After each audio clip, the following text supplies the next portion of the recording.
While some were saying I can't, I was saying I do. I would rather spend my life kicking ass than kissing it. I have 8 children, I'm the breadwinner, and I can play piano better than any of you bitches. I am an acquired taste. If you don't like me, acquire some taste. After I take all the jobs, they'll be calling you La Llorona. I may be underrated, but I am not to be forgotten.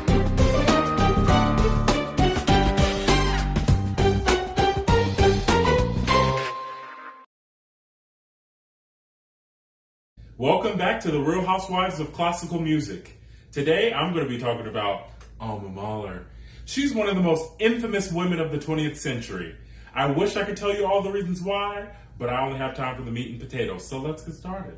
Alma was born in Vienna in 1879 into a family of the artistic elite. Alma's father, Emil Schindler, was one of the most important and successful landscape painters of his era. She had a very strong bond with him that strengthened as he continued to introduce her to the highest quality of multiple art forms. Unfortunately, he died when she was only 13 years old. His immense talent and success set the tone for the men that she would begin to pursue throughout the rest of her life. Now, Alma was also a very gifted pianist, and she began composition lessons at a young age under Alexander von Zemlinsky. She was one of the few female students he had, so she was very determined to prove herself. She composed over 100 pieces by the age of 22. In addition to being talented, Alma was considered one of the most alluring Aryan beauties of her time. Unfortunately, she did not have the personality to match. After a period of time, Alma entered into a tumultuous relationship with Zemlinsky. Now, Zemlinsky was one of the most important musical figures in Vienna at the time, having gained the respect of the musical elite by the age of 25. Though he met the success criteria, Alma was anti-Semitic and she thought he was ugly, and she reminded him that on a regular basis. Despite the bigotry and cognitive dissonance, he still loved her and supported her as a composer. Now some time goes by, and as her feelings fade for Zemlinsky, she eventually meets an older and more established Gustav Mahler. He was also Jewish. A month later, the two get engaged. She was 21 and he was 41. However, Mahler sent her a 20-page letter detailing his expectations for their marriage. He said that in order for them to be happy, she had to be his wife and not his colleague. He also asked her to just accept his music as her own. Last but not least, he said that she needed to work on her vanity and delusion because nobody would care about her talent or intellect if she was ugly. Surprisingly, Alma eventually agreed to these terms, and she kept her promise.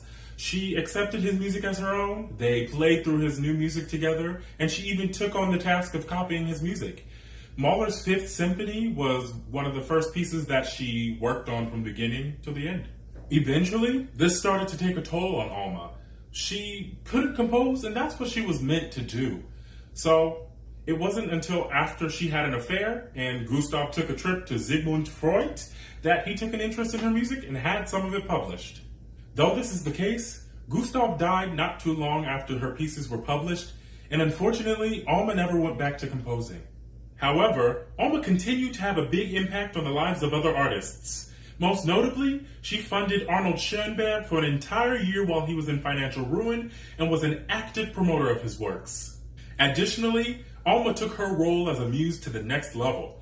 Throughout the rest of her life, she entered into relationships with multiple top-tier artists and drove them onto greatness in order to give herself more glory. She was really hard on them when it came to creating the best works possible, and she would write them letters saying things like, "The more you achieve, the more I'll love you." Her love of fame is the reason why we call her Alma Mahler today. Alma had 2 husbands after Gustav Mahler, but as she grew older, his name held the most prominence. So after her last husband died, she went by Alma Mahler. Unfortunately, only 17 of Alma's songs have survived. She had to flee Europe during the Holocaust with her last husband, who was Jewish, and she had to leave most of her belongings behind. This is one of my favorite pieces by Alma, Die Stille Stadt.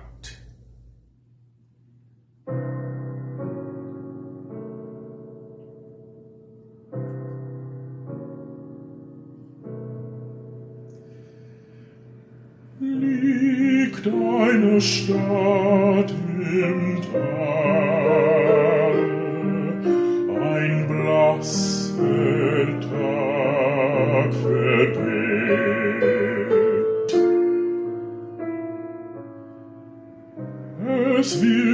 nicht lang mehr dauern, bis weder Mond noch Sterne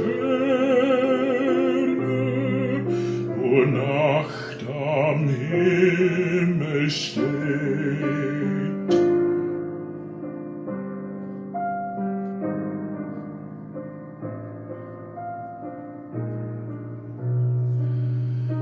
Von allen Bergen drücken Nebel auf die Stadt. Es dringt kein Dach, noch Hoff, noch Haus, kein Laut aus ihrem Rauch heraus, kaum Türme nach und rücken.